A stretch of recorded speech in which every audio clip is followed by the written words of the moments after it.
Assalamualaikum warahmatullahi wabarakatuh. Waalaikumsalam warahmatullahi wabarakatuh. Apa khabar Ustaz? Allah, apa khabar Ustaz? Baik, Alhamdulillah. Sehat-sehat. Oh, ceria molek hari ni. Ah, kenyang perut ceria. Alhamdulillah.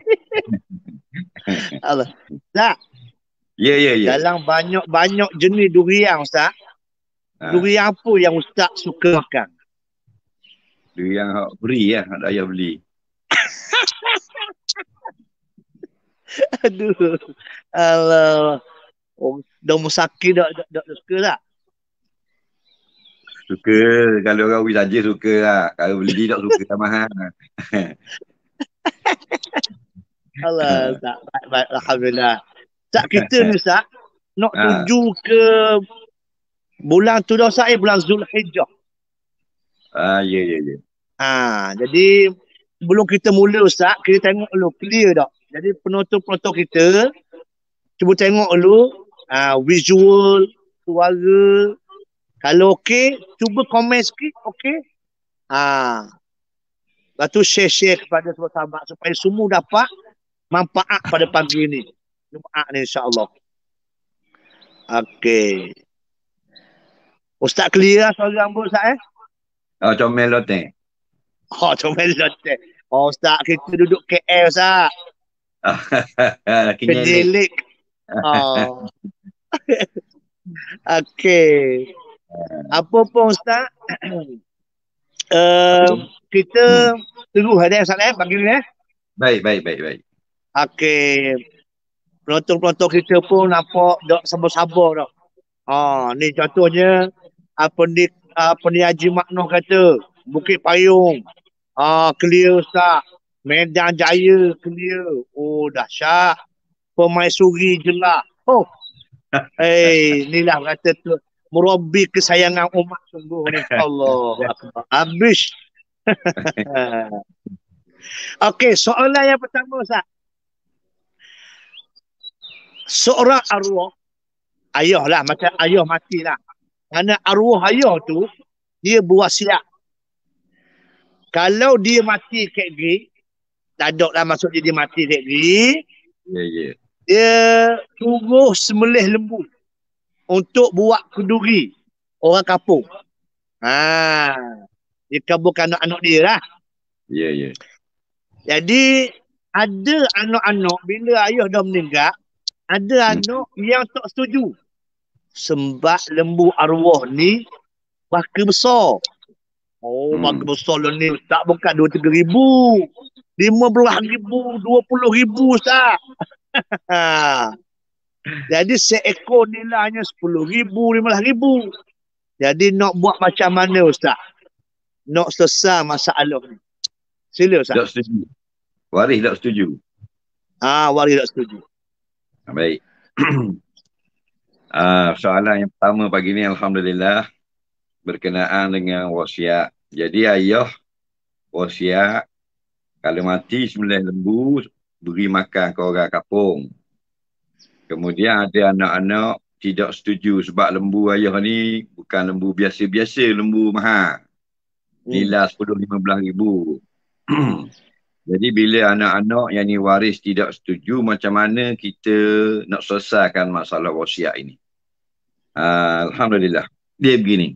Yang pertama kita tengok balik maksud wasiat ataupun rukun-rukun wasiat. Kerana dia kadang-kadang ni orang yang awam ni dia tahu sebut.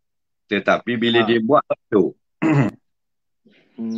Orang kata haji, dia haji tak. Dia bahan tak lain. Orang kata wasiat, dia cerita wasiat tapi tak faham benda. Kita tengok dulu sikit, mudah-mudahan kita ambil kefahaman, kemudian dapat jawapan mudah, Alhamdulillah. Wasiat ini dia ada rukun-rukun. Yang pertama, orang yang wasiat. Dia ada syarat-syarat dia. Dipanggil al-musi, orang yang wasiat. Kemudian kepada siapa dia wasiatkan tu, kena tahu. Yang ketiga dipanggil benda yang diwasiatkan. Dan yang keempat, lapah, ijab kubur dia tu lah, lapah dia tu. Baik, yang pertama orang yang mewasiatkan ni. Nak tahu sah ke tidak. Sebab ada juga dia wasiat tapi tidak sah. Contohnya orang tidak berakal. Orang tidak berakal, orang gila lah. Atau budak-budak yang belum memayis. Orang nazak. Itu tak sah. Di tengah nazak. Nazak tu maknanya tak sedar. Wasiat dia tu kalau lapah di mulut tidak sah. Jadi ada ayah yang wasiat itu dalam keadaan nazak. Tu tak ada dia ayah wasiat itu dalam masa sihat. Baik. Ayah itu betul tak akal dia. Tak kira nak wasiat lembu, wasiat tanah, wasiat apa pun. Maknanya kalau masa dia wasiat itu dia rosak akal. Dia gila dan sebagainya. Tidak sah. Kena tinjau, kena tengok belaka. Bukan maknanya sah belaka. Sebab fahaman orang awam ni, apa yang si mati rakyat khabar itu kena buat belaka. Kadang-kadang benda tu lipat balik jadi dosa kepada si mati. Ada wasiat yang haram tunai. Kalau kita buat tunai wasiat ni dosa belaka. Ada juga, kena belajar. Contohnya wasiat benda yang haram.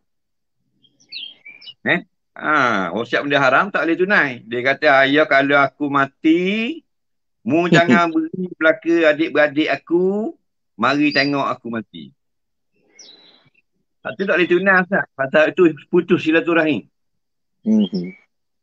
Tapi anak-anak lah ni dengar ayah kata gitu, dak ui mari habis. Pak dara habis nak sekat lah, dak ui mari.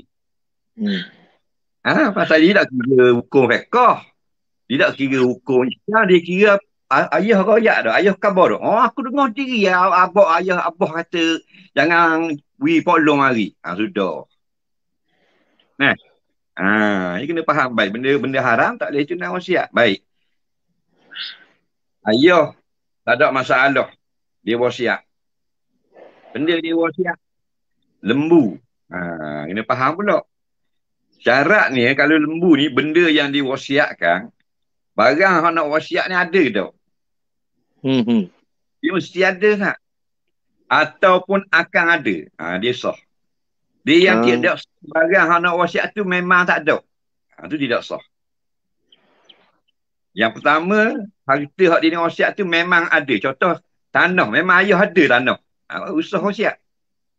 Yang kedua, akan ada. Akan ada ni sekarang tak ada lagi. Esok lusa ada. Sah juga. Contohnya, beriang tengah bunga. Bila bunga dia akan buah. Maka dia wasiat kalau buah kat dia aku ada dang dengan ayah mati dulu. Maka ayah wasiatlah 2 pohon. Untuk anak yatim makan. Itu sah. Yang ketiga tidak sah ni benda yang wasiat tu memang tak ada. Contohnya wasiat lembu. Lembu ada seekor harang wasiat. Ayah tak ada lembu tapi dia wasiat. Lelah. Tak jadi. Kalau ayah mati ni mubilah lembu 10 ekor ke sejik. Ayah nak ambil dana lembu kok. Ayam tak ada seekor harang. Gitu Ustaz. Biar faham kat awam. Jadi bila ayah ni wasiat seekor lembu untuk makan ke orang kampung, ada tak lembu ayah? Ada kan? Kalau ada sah. Sah baru sah. Kemudian mestilah wasiat itu tidak lebih dari 1/3 seluruh harta si mati. Capur dengan nilai lembu, dengan nilai pokok buku 2 pohon, dengan nilai tanah, dengan nilai rumah, dengan kereta ayah, motor ayah, basikal ayah, pitih ayah sikit dalam bank. Janganlah wasiat itu lebih dari 1/3. Tetapi jika lebih dari 1/3, waris-waris semua bersetuju, barulah boleh. Kalau waris tidak bersetuju, lulus 1/3 saja macam hak bulan lepas. Kemudian hak orang tak sah wasiat tak? Hak orang tak sah wasiat. Tidak jadi balah habis orang kampung. Contohnya ayah. Ayah dia rosak gini. Dia kata, kalau ayah mati bila-bila, mu meleh belaka lah. Lembu lah kapung ni. Ha. Punah ranah tak? Bukan lembu ayah, lembu orang kapung. Nah, tak boleh. Hang kena faham baik. Jadi, bila sudah cukup syarat, ayah itu orang yang sehat masa beri wasiat. Kemudian dia memang ada lembu, ada harta. Dan harta yang diwasiat itu tidak lebih 1/3. Maka wajib kena tunai. Tidak ada waris yang boleh laku perkataan dia tidak setuju. Bab wasiat ini hak si mati. Waris tidak ada hak untuk bakang apa semua. Macam masalah menggunakan harta si mati untuk beli kain kapang, untuk tanang, untuk mandi. Waris kata saya tak setuju, saya tak halal ambil duit ayah buat mandi. Tak laku kataanmu. Sebab tu benda wajib. Waris hanya berhak atas segala yang baki. Selepas tunai hak Allah, selepas bayar hutang dan sebagainya, ada baki. Itu barulah waris boleh kata halal tak halal. Jadi, dalam masalah ini, walaupun harga 100,000 pun seekor lembu, bila sah dah wasiat itu, wajib kena tunaikan. Dan tidak ada waris yang boleh menghalang. Wallahualam, Ustaz. Alhamdulillah. Allah seronok Ustaz pagi-pagi Jumaat ni. Kita dengar soal jawab ni Ustaz. Allah Akbar. Alhamdulillah Ustaz. Banyak benda. Kalau orang lain kita jawabnya, kalau tanya tak boleh. Begitu je lah. Alhamdulillah. Terima kasih banyaklah teman-teman yang bersama kita pada pagi ni. Memang betul seronok. Banyak benda yang kita boleh. Kalau kita bersama tak rugi sikit abuk pun. Tu dia. Okey Ustaz. Soalan nombor 2 Ustaz. Hak ni Ustaz, musim-musim gini ni ada kerik sangat berlaku Ustaz. Tu dia. Kalau kita tanya, aku leberang nak tanya Ustaz. Kalau kita mayang zuhur, imam tu salah naik rakaat yang kelima. Dia habis 4 rakaat. Dia naik lagi. Tu imam tu naik rakaat yang kelima. Ada makmum yang ikut tu imam. Dan ada makmum hak mufarakah. Hak dak ikut tu imam tu. Tu imam nafil lagu ni 4 rakaat dah. Dia naik pula serakaat lagi. Dia 5 rakaat Ustaz. Jadi kita minta Ustaz terang sikit lah. Mana satu, mana C. Hak tindakan, hak dia buat tu, hak betul. Hak ikut tu imam ke? Hak tahu pun hak yang mufarakah. Hak dak ikut tu imam Ustaz. Sila Ustaz. Baik, terima kasih Ustaz. Mayang zuhur 4 rakaat berjemaah. Jadi sepatutnya rakaat yang keempat duduk tayat akhir lah imam, orang yang duduk belakang. Tapi hari itu salah. Imam naik rakaat yang kelima. Bila naik yang kelima, ada makmum yang ikut naik juga, ikut imam. Dan ada makmum, dia tak ikut imam. Pasal dia kata imam ni tak betul. Lalu dia pun mufarakah. Jadi kalau tanya hak mana sebetul, ada kalanya betul belaka, ada kalanya tak betul belaka. Tengok Yang pertama, jika imam itu naik 5 rakaat kerana tersalah. Kemudian makmum pula naik juga kerana tersalah. Maka dua-dua tu betul. Maksud tu imam tidak batal, makmum pun tidak batal. Macam kita semayang seorang katakan semayang sunat subuh, kejut lewat, pun 6.40 baru bangun. Mayang dia dekat subuh. Jadi 4 rakaat mayang subuh. Babah. Nampak gaduh-gaduh mandi, dah nak jeriga molek air kena atas kepala, jadi bengong lagi. 4 rakaat mayang subuh. Tapi bukan sengaja. Duk berasa kedua 4 dah. Hukumnya tidak batal. Kerana salah ni lah. Bila salah, batal.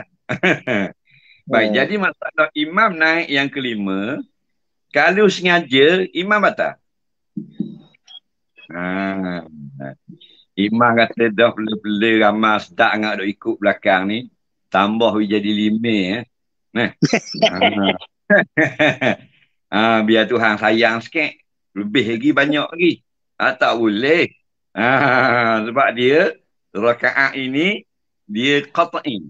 Dia tidak dengan ijtihad. Nah. Dia putus dah. Jadi kalau imam tidak sengaja naik ke rakaat yang keempat, naik rakaat yang kelima, imam itu tidak batal.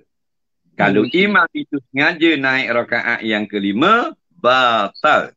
Kenapa? Menambah rukun. Baik, itu imam. Makmum pula, jikalau tidak sengaja ikut imam naik juga rakaat yang kelima, maka makmum itu dimaafkan juga seperti imam, tidak batal. Kalau makmum yang sengaja tahu dah imam ini 5 rakaat, dah. Dia naik ikut juga. Ada, Ustaz. Sebab saya pernah berjumpa dengan orang yang dia ni sembahyang asar, dia naik ikut imam 5 rakaat. Jadi lepas tu kita tegur lah pas sembahyang. Dia tegur, dia canggah kita balik. Dia baca hadis. Dia baca hadis. Dia kata, Ju'ilal imamu liyu'tamma bih. Imam ini Nabi kata dijadikan supaya kita ikut dia. Dia 5 lah. Dia 10 lah. Sebab dia pakai hadis ni, dia beli buku hadis, dia tengoklah internet, dia pakai tafsir sendiri. Dia tak tengok maksud-maksud syarahan ulama. Kata ulama, maksud hadis ini, ikut imam ini pada perkara yang syariat. Maka syariat itu zuhur 4 rakaat. Kalau yang bukan syariat, 5 itu bukan syarat. Bukan syariat. Tak boleh ikut. Kena faham baik hadis tu. Liyuk tamabih. Supaya diikut itu pada perkara yang betul, yang sawab. Kalau yang tak betul, tak boleh. Jadi siapa daripada makmum yang sengaja naik juga 5 rakaat, dan kan dia tahu imam tu sudah lebih, batal. Baik. Yang ketiga pula, makmum yang tidak ikut imam. Makmum yang tak ikut imam ni ada 2 golongan. Yang pertama, dia mufaraqah. Bila imam naik yang kelima, dia pun aku mufaraqah dalam hatilah. Aku sembahyang sendiri. Aku cerai dari imam. Itu maksud mufaraqah. Hukumnya makmum ini sah sembahyang mereka. Dan golongan yang keempat, makmum yang tidak mufaraqah dan tidak naik. Tetapi dia tunggu di dalam tahiyat akhir untuk bersalam dengan imam. Makmum ini juga sah. Kerana mereka ini mengandaikan mungkin ada sesuatu yang menyebabkan imam kena tambah 1 lagi rakaat, kerana adalah mana-mana rakaat yang dia tertinggal atau tak cukup syarat. Jadi mufaraqah pun boleh, dan tunggu imam di dalam rokok, di dalam tahiyat akhir pun boleh. Dua-dua ini sah belaka.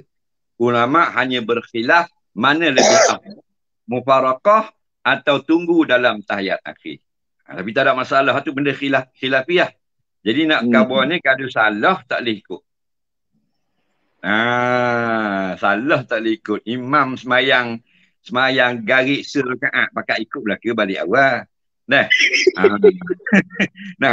Jadi mudah-mudahan dapatlah jawapannya bahawasanya betul belaka jikalau kenanya. Jadi imam dia naik 5 pun tak salah kalau dia tersalah.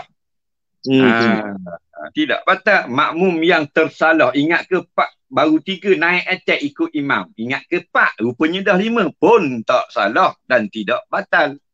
Yang salah makmum yang tahu dah imam 5 rakaat naik juga. Naik juga tak boleh. Dia lain. Kalau semayang jenazah lain tak. Semayang jenazah, takbir 4 kali takbir. Jika ada mana-mana orang yang sengaja 5 kali takbir, tak batal, sah juga. Kerana ada hadis Nabi takbir 5 kali. Hadis yang paling banyak diriwayatkan 4 kali. Allah Allah Ustaz. Alhamdulillah. Allah. Ni ramai orang baru tahu Ustaz hak sembahyang jenazah tu. Ah, Acak ah, kali kita jumpa Ustaz. ah. Acak kali jumpa takbir tu lebih pada 4 kali.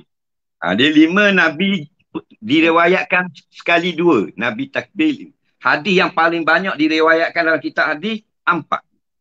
Nampak. Ah, Kalau takbir main raya tu Ustaz, Allahu Akbar. Allahu Akbar tu ada ah. hak 7 kan? Bahas 9 10 mana Ustaz? Dia 7 sahaja. Ah, Tak boleh 7 lebih saja. pada 7. Tak boleh lebih Okey. pada 7. Itu nas. Baik. Okey Ustaz. Soalan yang ketiga Ustaz. Kita sudah maklum isteri kalau nak puasa sunat wajib minta izin suami dulu. Sebab puasa sunat. Puasa sunat. Bukan puasa Ramadan. Puasa sunat. Baik, kalau nak solat sunat atau berzikir ke, baca Quran ke, nak bangun malam ke, adakah wajib minta izin suami juga? Oh ya, kiyah mai hak sunat belaka Ustaz. Okey, sila Ustaz. Comel juga soalan ni sebab dia muskil. Baik, memanglah bila seorang isteri nak puasa sunat, mesti minta izin atau dapat izin suami dia. Itu puasa sunat. Puasa benda fardu tak wajib minta izin. Puasa sunat. Tetapi kena faham baik, puasa sunat pun yang wajib minta izin ialah jika suami dia duduk di rumah bersama dia atau suami dia akan balik kepada dia dalam masa siang hari. Itu baru wajib minta izin. Kalau suami dia tak ada, suami kerja kapal, minggu depan baru balik, tak wajib minta izin. Itu nak faham. Sebab masalah izin ni masalah bila suami tu dia perlu, dia nak bersama isteri dia. Dia nak gurau ke, nak jimak ke apa. Itu situ, koik situ je. Bukan masalah makan nasi, nyapu sapah, basuh baju. Masalah jika suami nak tunai keinginan. Dia takut kadang-kadang suami ada jabat. Hari ni sekian hari kami pukul 3.30 balik. Balik tengok isteri puasa sunat. Suami bahan 4 paket dah tokat Ali. Madu tu alang 2 botol tagok. Mana tambah power. Geni balik Syah. Tunuk yang sampai rumah, jeng puasa sunat. Tubik mula tokat Ali kat mulut. Nak faham situ. Jadi bila suami tak ada kapung, tidak hadir, suami musafir, suami ada luar negara, suami balik esok, suami balik malam ni lepas berbuka, tidak wajib minta izin. Kerana Nabi kata, la tasumil mar'ah wa ba'duha hadir. Ada riwayat wa ba'duha syahid illa biizni. Jangan seorang isteri itu puasa dalam keadaan suaminya hadir atau ada. Ada itu ada ketika siang hari itu. Sama ada sekarang tak ada lagi, tengah hari sekarang balik. Contohnya. Illa biizni, melainkan mesti dengan izinnya. Jadi baik, itu puasa. Soalannya, kalau lain pada puasa, contoh semayang sunat, baca Quran, selawat, berzikir, adakah wajib minta izin? Ulama' fiqh sebut dalam kitab-kitab mereka tidak wajib. Kerana ibadat-ibadat lain ni tidak seperti puasa. Kalau puasa kok, suami kena tunggu dari subuh sampai garik. Bayang tak kalau suami yang berhajat lah. Nah, jenis orang muda kalau macam ustaz tu dah.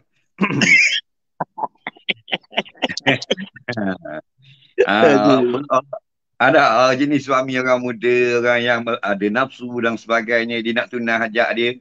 Nah, dia Ha. siapa dia pagi-pagi dia bangun tu dia nak jimak isteri dia lepas bayar subuh. Dia Ha. kata, puasa bang, puasa Senin Khamis. Nak tunggu sampai petang tu kena oleh habis umur tu. Sebab dia panjang puasa.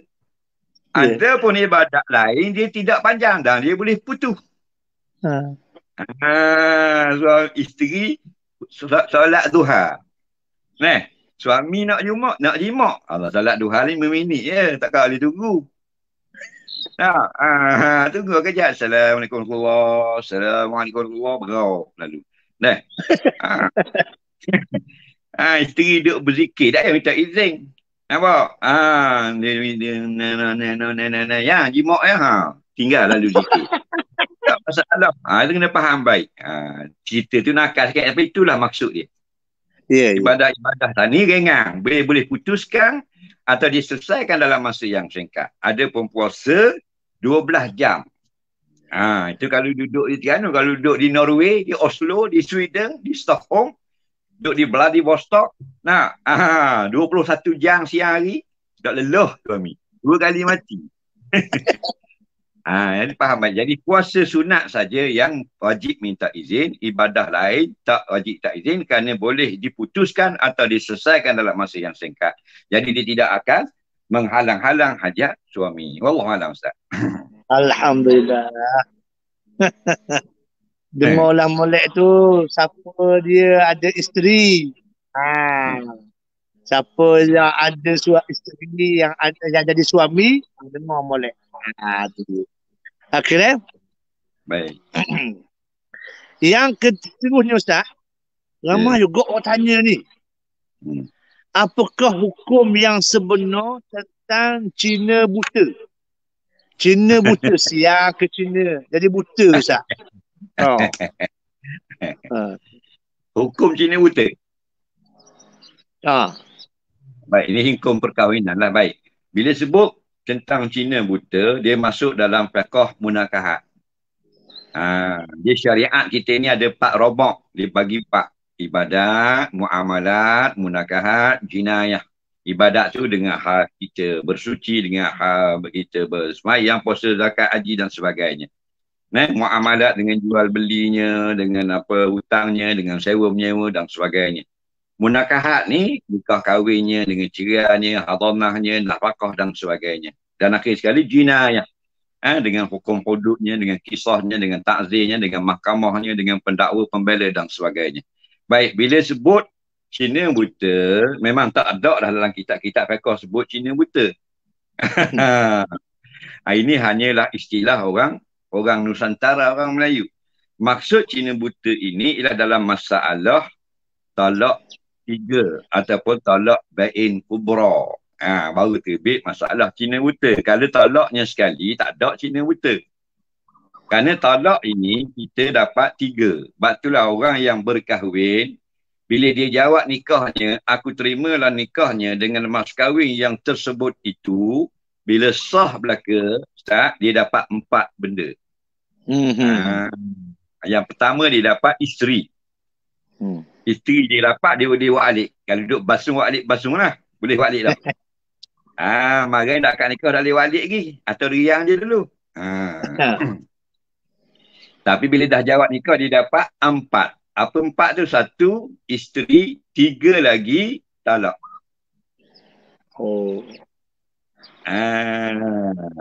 Talak ini 3 kali. Dapat. Dalam hidup dia selama bersama isteri dengan perempuan tersebut, dia dapat 3 kali talak. Dia nak belanjakan satu-satu, boleh. Sekali talak, sekali talak. Dia nak belanja pun habis, boleh tak? Jadi orang kaya. 3 talak sekaligus. Laku belaka. Cuma talak ini, ada kalanya boleh rojak. Tak payah nikah semula. Dia talak dah, dia cerai dah. Tapi bila dia nak baik semula, dia hanya lepas rojak. Tak payah akad nikah. Maka talak yang boleh rojak ini kena faham 2 kali sahaja. At-talaku marratan, kata Allah Ta'ala. Talak yang boleh rojak hanyalah marratan, 2 kali saja. kita suami ada 3 kali talak. Tetapi 2 sahaja yang boleh rajak. Bila dia talak 2 dah, kemudian dia talak lagi. Itu 2 dah. Contohnya tahun 90 sekali talak, tahun 2010 sekali talak.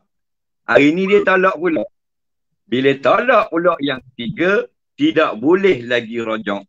Tidak boleh lagi nikah. Kalau talak 2, boleh rajak. Kalau tak dah rajak, boleh nikah. Contoh, dia talak sekali, masih dalam edah, boleh rajak kalau nak baik semula. Atau dia talak sekali, habis edah, nak baik semula, akad nikah. Talak kali yang kedua, dah habis lagi edah, baik semula, rajak. Talak kali yang kedua, tak dah nak rajak, habis edah galik sangat. Boleh lagi bernikah semula. Tapi kalau talak itu yang ketiga, tidak boleh rajak dan tidak lagi boleh nikah. Allah sebut dalam Quran, fa in talaqaha fala tahillu lahu min ba' hatta tankiha zaujan ghairah. Maka jika dah ada 2 kali talak sebelum ini, dia talak pula.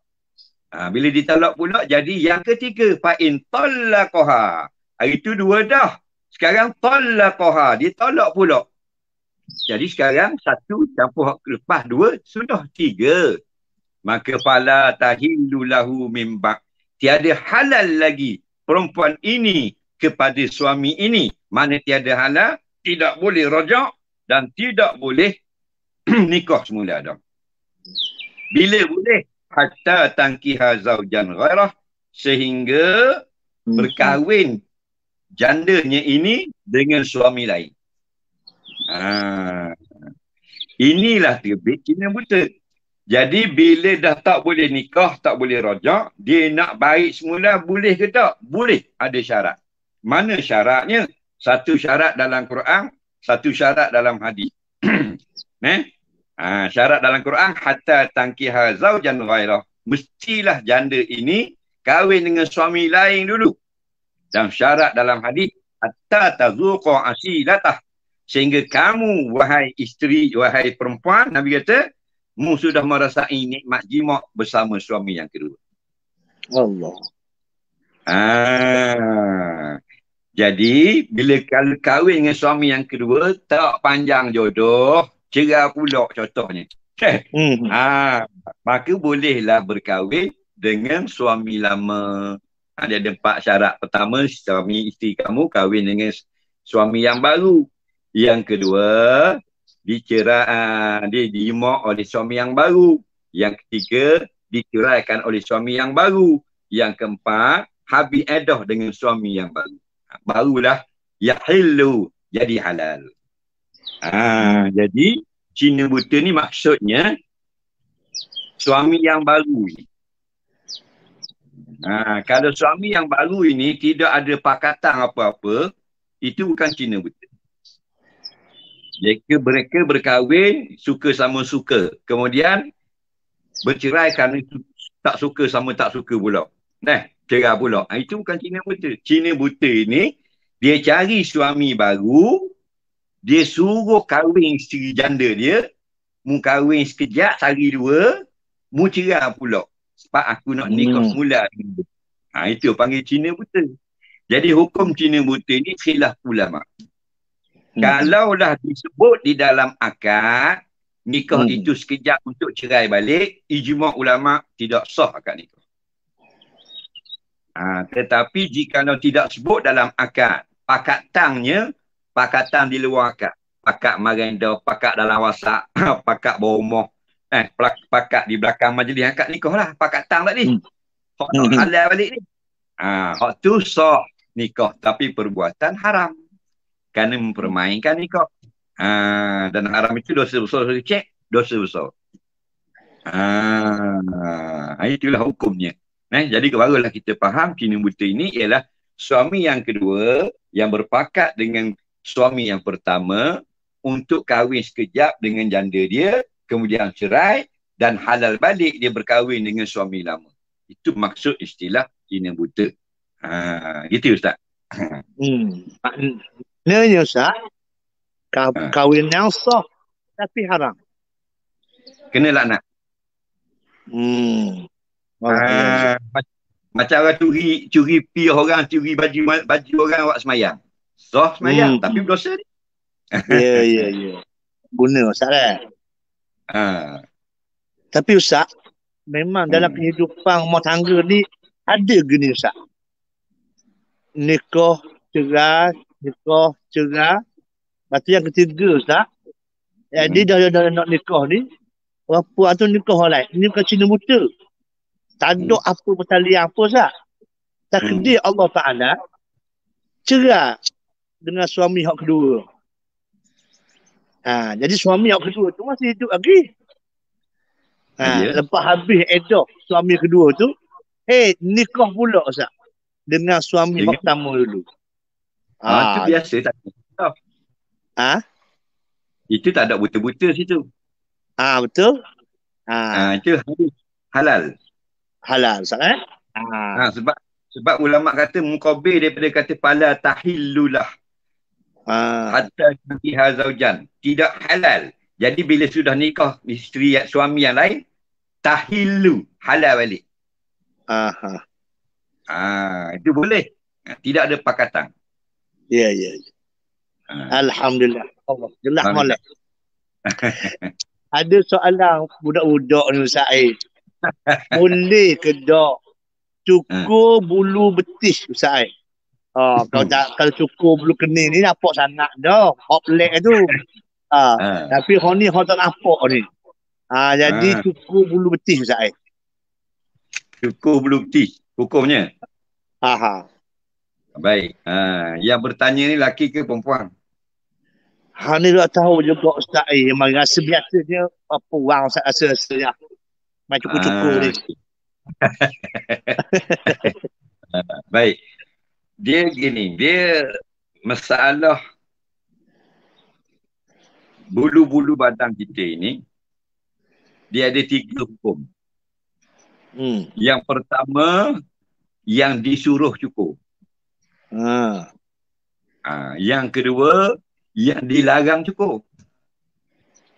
Yang ketiga, yang tidak ada nas suruh dan larang. Situ dia dudukkan. Jadi kita belajar ni mendalami agama. Nak faham benda gini ya? Ya. Tafakuh fiddin ni benda gini. Yang pertama dilarang cukur. Jadi dilarang cukur ni ada beberapa perkara yang datang hadis larang. Di antara hak Ustaz kata tadi bulu kening, an-namisat wal mutanammisat. Lalu tengok depan la'anallah. Allah Ta'ala laknat an-namisat wal mutanammisat. Perempuan-perempuan yang cukur bulu kening dan tukang cukur bulu kening dan sebagainya. Itu ada nas haramkan cukur. Itu haram. Yang kedua, bulu-bulu badan rambut yang disuruh cukur. Yang suruh cukur ni kata ulama, ada kalanya wajib. Ada kalanya sunat. Kebanyakannya yang sunat. Contoh misai ini disuruh cukur. Tapi perintah cukur bukan wajib. Sunat saja. Jika tak cukur, harus. Tapi janganlah pada masuk dalam mulut misai. Bulu tiok disuruh cukur. Itu perintah sunat. Bulu ari-ari disuruh cukur. Sunat. Yang ketiga, yang tidak ada nas suruh cukur atau larang cukur. Ni mesti ulama berbeza pendapat. Sebab mazhab-mazhab ni perkara yang tidak jelas. Kalau jelas, tak ada mazhab. Dia tidak jelas. Tidak disebut nasnya atau nasnya tanakuk berlaga, maka berlaku mazhab. Contoh bulu betis ni tidak disebut dalam hadis haram cukur bulu betis dan tidak ada dalam hadis cukurlah bulu betis. Larang pun tak jumpa nas dan suruh pun tidak ada nas. Maka bila begitu, ulama beristihad. Bila beristihad, kebanyakan hasil istihad mereka ada perbezaan. Jadi kita rakung kebanyakan pandangan-pandangan ulama, kalau dia orang perempuan, dia cukur bulu betis supaya nampak cantik di mata suaminya, hukumnya ada ulama kata harus, ada ulama kata sunat. Syarat bukanlah nak tunjuk aurat kepada orang lain. Dan jika orang laki-laki, makruh. Bila makruh tu, saja-saja cukup. Dia pun cukup bulu betis orang lelaki. Nah, orang lelaki kan dia bulu. Makruh. Kenapa tidak haram? Kerana tidak ada nas yang kata haram. Baik. Kadang-kadang jadi haram. Bila haramnya? Jika dia nak meniru perempuan. Dia cukur, dia lelaki. Dia cukur bulu betis supaya nampak licin macam betis perempuan. Itu tasyabuh bin nisa. Haram. Dan kadang-kadang cukur bulu betis bagi laki-laki ini harus. Contoh, kerana menolak mudarat. Ad-dararu yuzalu. Itu kaedah. Kalau ada benda yang mudarat, maka boleh dihilangkan. Contohnya bulu betis dia lebat sangat, jadi lekat mucuk, Ustaz. Jadi sampai surah tu, orang ayat awal tu dah sudah lagi buang mucuk. Nah, apa beremuk yang buah huluk apa penuh di duduk kaki. Nah. Nah, ada tak orang lebat sangat apa benda ni bulu betis. Apa lekat habis kayu-kayu besi habis lekat habis daun-daun kayu. Nah, dia pun cukup. Maka hukumnya harus. Atau dia jadi miang, dia jadi gatal. Maka hukumnya harus. Itu hukumnya. Jadi kalau orang perempuan, kalau dia cukup untuk dilihat cantik betis dia oleh suami, sunat atau harus, kata ulama. Dr. Abdul Karim Zaidan sebut dalam kitab Al-Mufassal fi Ahkamil Mar'ah. Ini orang Iraq. Dia kata ada pandangan ulama jikalau suami dia suruh cukur bulu betis dia, wajib. Mak kadang-kadang jenis ropang bulu betis panjang, lebat bulu betis lebih pada orang lelaki. Bukan dia buat gitu dah. Jadi siang ke suami dia malam pengantin. Suami dia masuk lah bilik pengantin, kerja buat ikat. Dia kata bukan bini hamba tu, Lionel Messi. Macam pemain Argentina betis. Jadi dia pun cukur untuk suami itu, baru hukumnya harus. Gitu tak hukum cukur bulu betis. Wallahualam. Alhamdulillah. Daripada tahu kepada tahu. Hari ni kita belajar jenis-jenis bulu, Ustaz weh. Jangan main lah, Ustaz. Alhamdulillah. Okey, Ustaz. Soalan seterusnya. Bolehkah kita panggil orang bukan Islam sebagai kafir? Contoh kita jumpa orang, kafir. Jumpa orang Cina, kafir. Tu dia. Sebab ada dengar orang kata tak boleh panggil. Sebab mungkin satu hari nanti dia masuk Islam. Boleh tak panggil kafir tu, Ustaz? Baik. Menyebut orang kafir dengan kafir, boleh ke tidak? Baik, kalau kita kata soalannya bolehkah kita menyebut orang kafir dengan kafir, boleh atau tidak? Ada satu soalan. Jika tidak boleh sebut kafir, nak sebut dengan apa contoh? Dia kena faham dulu. Panggil orang kafir itu bila mana? Ketika mukhatab, ketika berbual dengan dia, atau kita tidak di hadapan dia, tapi kita sedang berbincang dan menyebut masalah dia. Kalau mukhatab di depan, tidak boleh. Kerana berlaku pertikaian, berlaku berbalah dan sebagainya, kerana dia tak faham. Tapi kalau kita cerita dalam kuliah, dalam majlis ilmu dan sebagainya, itu semua orang kafir, itu boleh. Kerana Allah kata kul ya ayyuhal kafirun. Kul dikatalah olehmu. Mu katalah olehmu. Katalah begini. Ya, wahai al-kafirun. Wahai orang-orang kafir. Hak mu sembah tu, mu sembah. Hak kami sembah Allah. Agamamu wahai orang kafir. Agama kami, orang kami. Sebab ada orang kata, kalau kita panggil, kita cerita tu orang kafir, itu orang kafir, tak boleh. Dalilnya sebab mungkin orang itu masuk Islam di masa akan datang. Itu tidak jadi dalil. Dalil itu fasad wasak. Kenapa? Kerana yang dilarang bukan mengatakan kafir kepada orang kafir. Yang dilarang ialah takfir. Mengkafirkan orang yang tidak kafir. Itu yang dilarang. Dia panggil orang kafir, kita panggil orang kafir lah. Cuma dalam suasana keadaan dunia sekarang, fitnah terjadi bila sebut, hei orang kafir. Sedangkan orang kafir ini bukan maksudnya penjenayah, orang pencuri, perampok, penyamun. Maksudnya orang yang tidak memeluk Islam.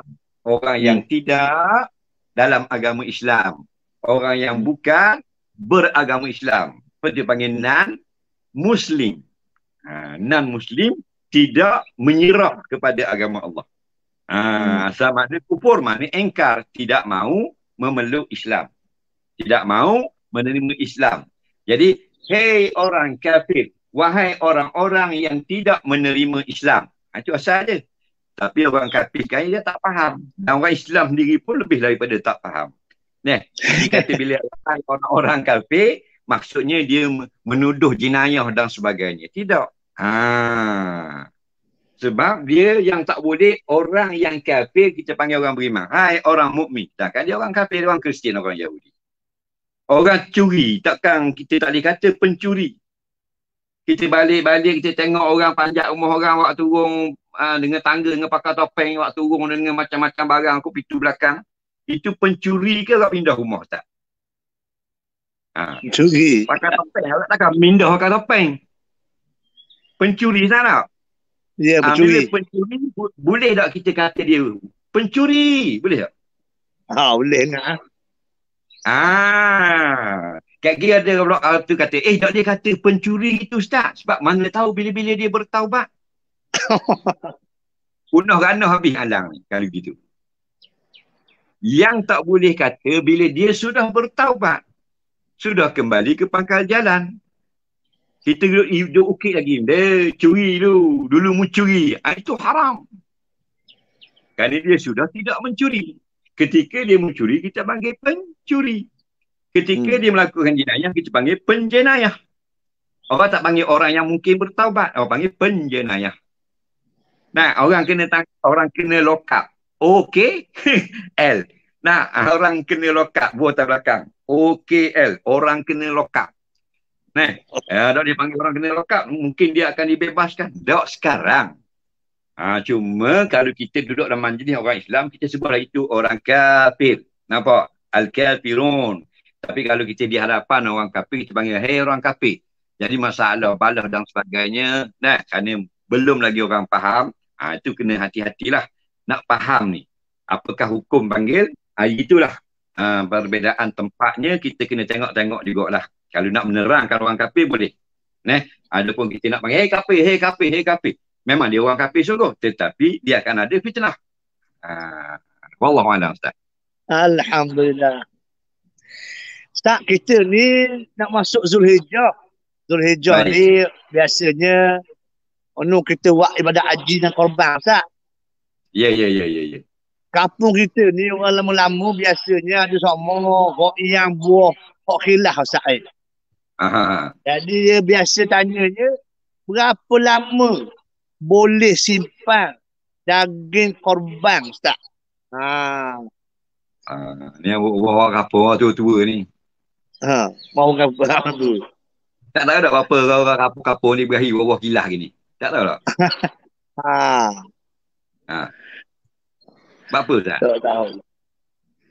Kapur-kapur jenis ada tawakah, dia duduk atas surau atas petang ramai-ramai.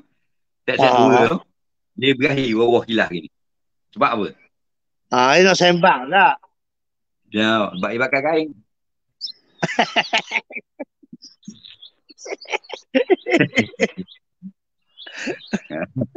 Betul tak?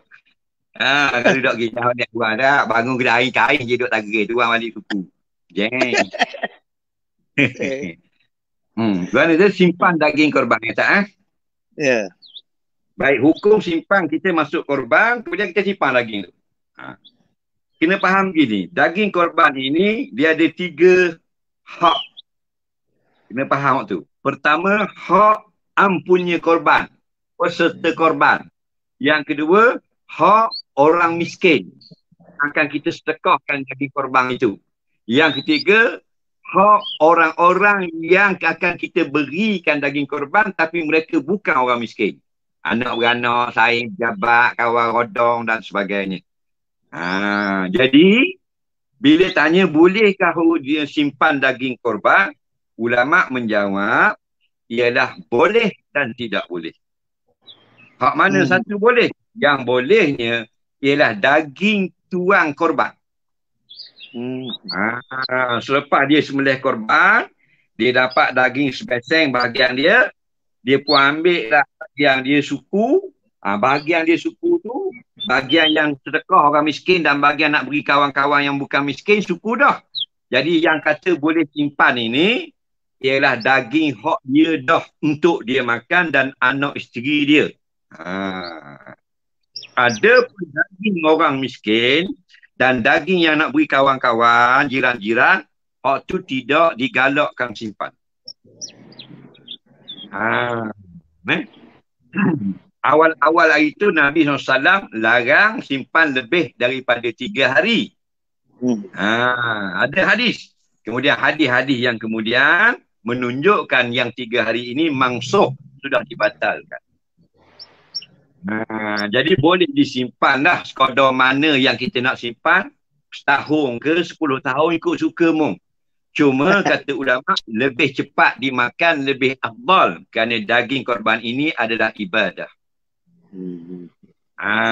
Kena faham nak simpan boleh, mu nak buat kering, nak buat sate, nak buat serunding ikut anda lah. Nak taruh raya haji tahun depan, nak tunggu lepas Covid. Baru nak makan, itu hak dia.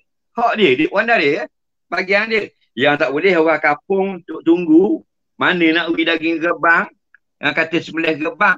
Gini saya memang nak beri, tapi berasa nak simpan nafti dulu.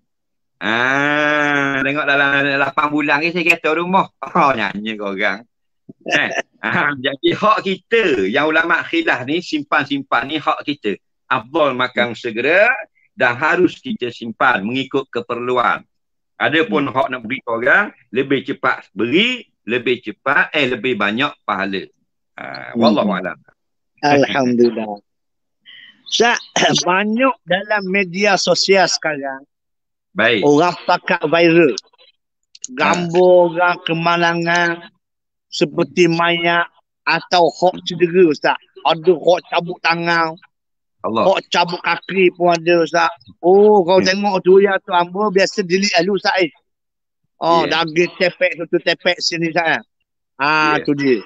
Dan setengahnya menampakkan bahagian aurat. Aurat biasanya aurat perempuan lah.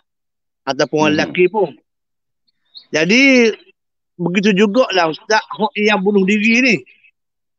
Mak serupa sekarang ni banyak macam suka sangat. Kita duk sebo benda lagu ni, Ustaz. Hukum dia ke mana, Ustaz? Baik, hukum kita share kan, kita sebarkan aurat, gambar-gambar yang nampak aurat orang lain atau gambar yang mengaibkan orang lain. Hukumnya haram, Ustaz. Dalam bab aurat. Kalau kita faham takrif aurat itu, kita tak dapat jawapan. Apa makna aurat? Ma yajibu satruhu minal badan. Benda yang wajib kita tutup dari badan manusia.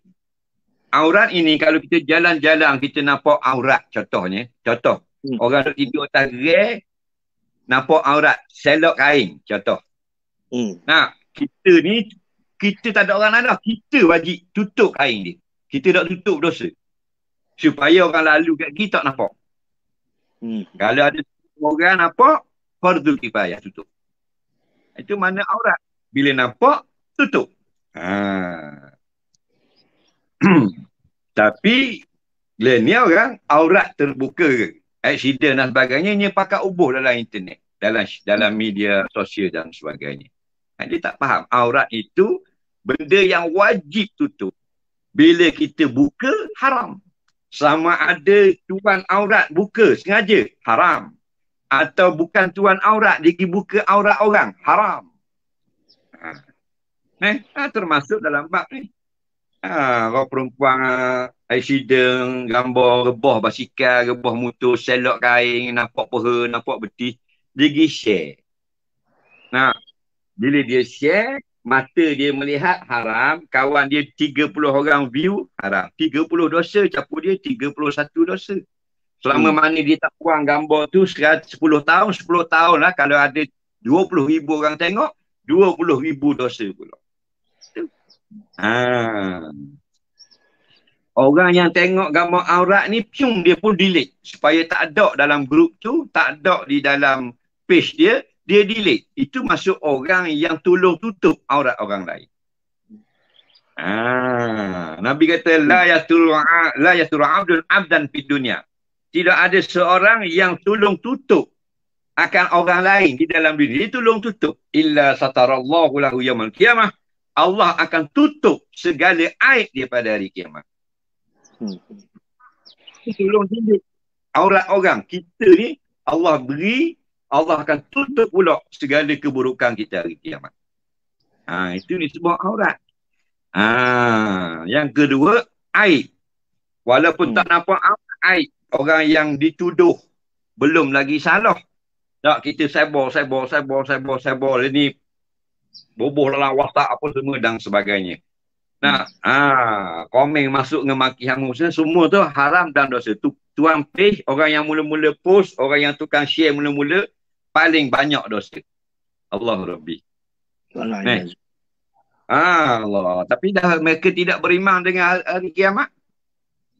Orang beriman dengan hari kiamat, takwa. Nampak? Kalau tak beriman dengan hari kiamat, tak yakin dengan ada azab akhirat. Tak ada masalah. Dia ubuh belaka. Dia ni cari macam mana nak jatuh Ustaz K. Cari gambar apa. Nak suruh jatuh Ustaz K. Cari. Oh, jumpa lah. Tanya orang tu, tanya orang ni. Nak mampu Ustaz K contoh. Gitu ramah Ustaz. Nabi kata man tataba'a aurat akhil muslim tataba'a Allahu auratah. Mana-mana orang yang sedang nak cari, nak buka kekurangan orang kawannya yang Islam, Allah akan buka pula aurat dia. Allah akan aibkan dia. Ini masalah, tak faham. Kadang-kadang lidah jelek, mata tubik, tali perut tubik luar. Bila begitu, kita dedahkan di dalam internet dan sebagainya, waris anak beranak si mati, tengok, sedih. Dia kita yang tukang ubuh gambar.